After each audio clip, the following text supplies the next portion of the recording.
लेकिन 8 साल की कोर्ट कचहरी की लड़ाई के बाद 11 मई को सुप्रीम कोर्ट की संविधान पीठ ने, कॉन्स्टिट्यूशन बेंच ने 5-0 से फैसला दिया कि सारी शक्तियां चुनी हुई सरकार के पास होनी चाहिए। अगर चुनी हुई सरकार के पास अफसरशाही पे कंट्रोल करने की शक्तियां नहीं होंगी तो वो सरकार काम नहीं कर सकती, चुनी हुई सरकार काम नहीं कर सकती, और ये संविधान के खिलाफ है। बहुत क्लियर ऑर्डर था, स्ट्रांग ऑर्डर था। हमें अपना अधिकार, दिल्ली के लोगों को अपना अधिकार पाने में 8 साल लग गए, लेकिन मोदी जी को 8 दिन लगे। 11 मई को सुप्रीम कोर्ट का ऑर्डर आया और 19 मई को प्रधानमंत्री जी ने अध्यादेश पारित करके सुप्रीम कोर्ट के ऑर्डर को कैंसिल कर दिया, पलट दिया।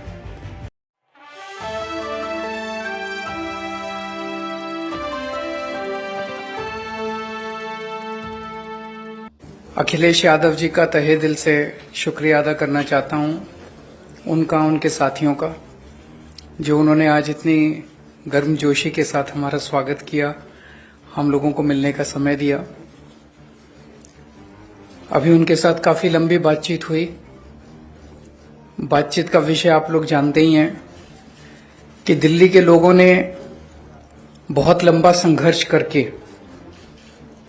दिल्ली के लोग वोट डालते हैं, वोट डाल के एक सरकार चुनते हैं और उम्मीद करते हैं कि वो सरकार उनके सपनों को, उनकी जरूरतों को पूरा करेगी।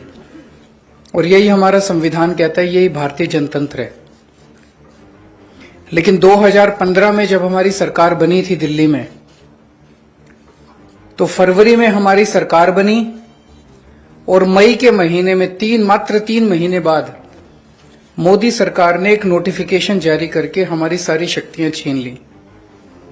ब्यूरोक्रेट्स के ऊपर जो कंट्रोल होता है एक चुनी हुई सरकार का, अफसरशाही के ऊपर, ऑफिसर्स की ट्रांसफर पोस्टिंग, कोई ऑफिसर काम ना करे तो उसकी डिसिप्लिनरी प्रोसीडिंग्स, गलत काम करे, भ्रष्टाचार करे, उसके खिलाफ एक्शन, नई पोस्ट क्रिएट करना, रेगुलराइजेशन करना, ये सारी जितनी भी शक्तियां थी वो सारी शक्तियां उन्होंने एक नोटिफिकेशन जारी करके छीन ली दिल्ली सरकार से, आम आदमी पार्टी की सरकार से। उसके बावजूद हमने काफी काम किया और इतना काम किया कि अगली बार फिर हम भारी बहुमत से जीते। 70 में से 62 सीट आई हम लोगों की। लेकिन 8 साल की कोर्ट कचहरी की लड़ाई के बाद 11 मई को सुप्रीम कोर्ट की संविधान पीठ ने, कॉन्स्टिट्यूशन बेंच ने 5-0 से फैसला दिया कि सारी शक्तियां चुनी हुई सरकार के पास होनी चाहिए। अगर चुनी हुई सरकार के पास अफसरशाही पे कंट्रोल करने की शक्तियां नहीं होंगी तो वो सरकार काम नहीं कर सकती, चुनी हुई सरकार काम नहीं कर सकती, और ये संविधान के खिलाफ है। बहुत क्लियर ऑर्डर था, स्ट्रांग ऑर्डर था। हमें अपना अधिकार, दिल्ली के लोगों को अपना अधिकार पाने में 8 साल लग गए, लेकिन मोदी जी को 8 दिन लगे। 11 मई को सुप्रीम कोर्ट का ऑर्डर आया और 19 मई को प्रधानमंत्री जी ने अध्यादेश पारित करके सुप्रीम कोर्ट के ऑर्डर को कैंसिल कर दिया, पलट दिया। 19 मई को क्यों किया? 19 मई की शाम को 5 बजे सुप्रीम कोर्ट बंद हो गया, वेकेशन हो गई सुप्रीम कोर्ट की। 5 बजे वेकेशन हुई, रात को 10 बजे रात के अंधेरे में मोदी सरकार ने अध्यादेश जारी करके सुप्रीम कोर्ट का ऑर्डर कैंसिल कर दिया। यही दिखाता है कि उनके दिल में काला था। अगर वो 2 दिन पहले सुप्रीम कोर्ट का वो अध्यादेश जारी करते, हम सुप्रीम कोर्ट से जाके स्टे ले आते, लेकिन अब सुप्रीम कोर्ट बंद है, तो अभी हमें महीना भर रुकना पड़ेगा। जब सुप्रीम कोर्ट खुलेगा हम सुप्रीम कोर्ट भी जाएंगे। लेकिन ये अध्यादेश जब संसद के अंदर आएगा, तो संसद में, लोकसभा में तो बीजेपी की मेजॉरिटी है, लेकिन राज्यसभा के अंदर बीजेपी के मेजॉरिटी नहीं है। 238 में से 93 केवल बीजेपी के हैं। तो अगर सारी नॉन बीजेपी पार्टियां मिल जाएं तो इस अध्यादेश को हराया जा सकता है, इसे गिराया जा सकता है। और अगर ये अध्यादेश गिर गया तो आप ये मान के चलिए कि 2024 का सेमीफाइनल हो जाएगा। राज्यसभा के अंदर अगर इनका अध्यादेश बिल नहीं बन पाता और हार जाता है, पूरे देश में बहुत स्ट्रांग मैसेज जाएगा कि मोदी सरकार दोबारा नहीं आ रही है। मेरी अभी इसमें काफी विस्तार से चर्चा हुई माननीय अखिलेश जी से। और मैं तहे दिल से उनका शुक्रिया अदा करता हूं। दिल्ली के लोगों की तरफ से, दिल्ली के 2 करोड़ लोगों की तरफ से अखिलेश जी का और उनकी समाजवादी पार्टी का मैं शुक्रिया अदा करता हूं कि उन्होंने हमें पूरा आश्वासन दिया है कि राज्यसभा के अंदर जब आएगा तो पूरे समर्थन करेंगे दिल्ली वालों का और इसका विरोध करेंगे। मैं अब अखिलेश जी से रिक्वेस्ट करूंगा कि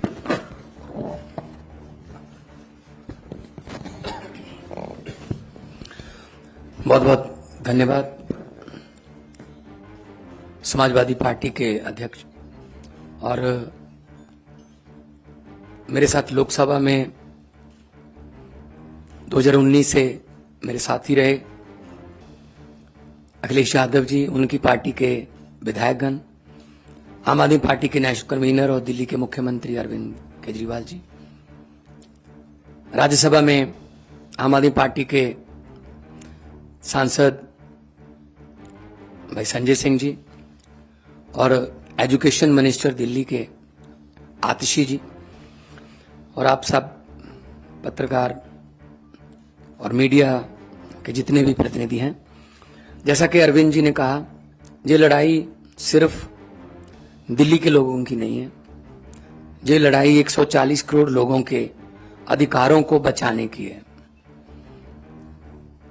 एक तरफ तो हम biggest democracy in the world कहते हैं देश को, और दूसरी तरफ लोकतंत्र पर अध्यादेश की कुल्हाड़ी चलती है, गवर्नर के जरिए तंग किया जाता है।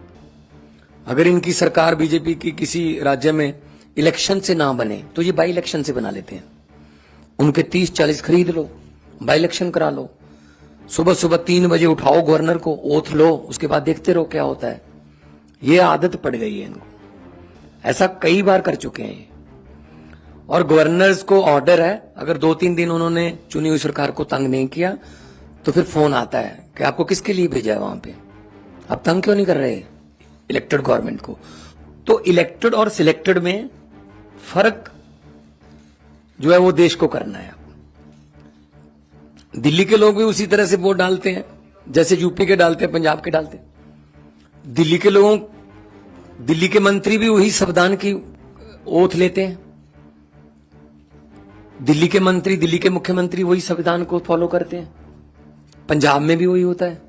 और दिल्ली देश का दिल है, वहां दिल्ली में मूल निवासी जो है दिल्ली में पूरे देश के हैं। यूपी से बहुत से लोग हैं दिल्ली में, पंजाबी बहुत हैं दिल्ली में, कर्नाटका से बहुत लोग हैं दिल्ली में, महाराष्ट्र से हैं, आंध्रा से हैं, उड़ीसा से, बंगाल से, देश के हर हिस्से से लोग दिल्ली में रहते हैं। तो इसका मतलब इन्होंने पूरे देश पर कुल्हाड़ी चलाई है।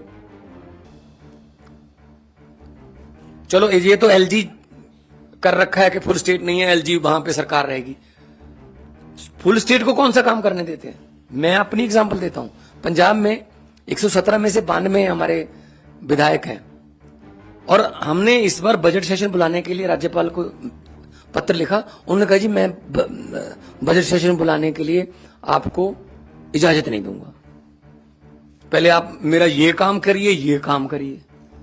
तो हम सुप्रीम कोर्ट गए, सुप्रीम कोर्ट ने कहा कि आपको बजट सेशन बुलाने के लिए इजाजत देनी पड़ेगी। उसके बाद कहा राज्यपाल ने कि जो भाषण मुझे लिख के दिया है, जो विधानसभा में पढ़ना होता है, कहता उसमें मैं माई गवर्नमेंट नहीं कहूंगा। तो जी हम फिर सुप्रीम कोर्ट गए जी, तो सुप्रीम कोर्ट ने कहा you have to read it word by word. मतलब अगर राज्यपाल ये कह रहा है किसी स्टेट का कि ये मेरी गवर्नमेंट नहीं है, तो किसकी गवर्नमेंट है फिर पंजाब में। ये राज्य भवन जो है ये बीजेपी के हेडक्वार्टर बन चुके, और जो राज्यपाल हैं नॉन बीजेपी स्टेट्स के वो स्टार कैंपेनर बन गए हैं बीजेपी के। तो ऐसा पहले अखिलेश जी, उनकी सरकारें भी झेल चुकी हैं। ऐसा किसी भी प्रदेश के लिए अध्यादेश आ सकता है कि जी बस आप खत्म हम शुरू। तो ये लोकतंत्र कहां गया। अभी अमेरिका के जो व्हाइट हाउस के एक बुला रहे थे, वो कह रहे थे भारत में लोकतंत्र जीवित है। वो व्हाइट हाउस से कह रहे थे, यहां बुलाने की जरूरत है उनको। जिस दिन ट्रंप जी आए थे, उनकी पत्नी ने कहा मैंने दिल्ली के स्कूल देखने हैं, सरकारी स्कूल। तब स्कूल कौन से दिखाए गए? केजरीवाल वाले, एमसीडी वाले नहीं दिखाए गए, क्योंकि उनको पता था क्या हालचाल। तो ऐसे मतलब आप सबको साथ लेके चलिए, सबका साथ सबका विकास। जो जहां चुना गया है उसकी साथ दो। सेंट्रल सरकार के पास शक्तियां हैं, वो राज्यों के अधिकार क्यों छीन रहे हैं? हमारा आरडीएफ का पैसा नहीं दिया अभी तक, हमारा जीएसटी रोक रखा है अभी तक, हमारा नेशनल हेल्थ मिशन का पैसा रोक लेते हैं। हम ये पैसे नहीं देंगे, ये नहीं देंगे, ये नहीं देंगे। ये सरकारें चलती हैं ऐसे क्या? तो ये बहुत ही फेडरल स्ट्रक्चर के लिए बहुत खतरनाक है। और समाजवादी पार्टी आंदोलन से, जेपी आंदोलन से निकले हुए नेता इसमें हैं, और उन्होंने तो बहुत संकट देखे हैं देश पर। तो आज जिस गर्मजोशी से और जिस जो शिद्दत से हमें सम्मान दिया अखिलेश जी ने, हमें इज्जत दी, उसके लिए आप बहुत आभारी हैं। और हमें उम्मीद है कि लोकतंत्र की जो लड़ाई लड़ने के लिए हम इनका साथ लेने के लिए आए हैं, उस लड़ाई में हमारा साथ देंगे। और इस लड़ाई से कोई भगवंत मान, कोई केजरीवाल या कोई अखिलेश जीतेगा नहीं। इस लड़ाई में जीतेगा तो देश की 140 करोड़ जनता जीतेगी। जी अखिलेश भाई।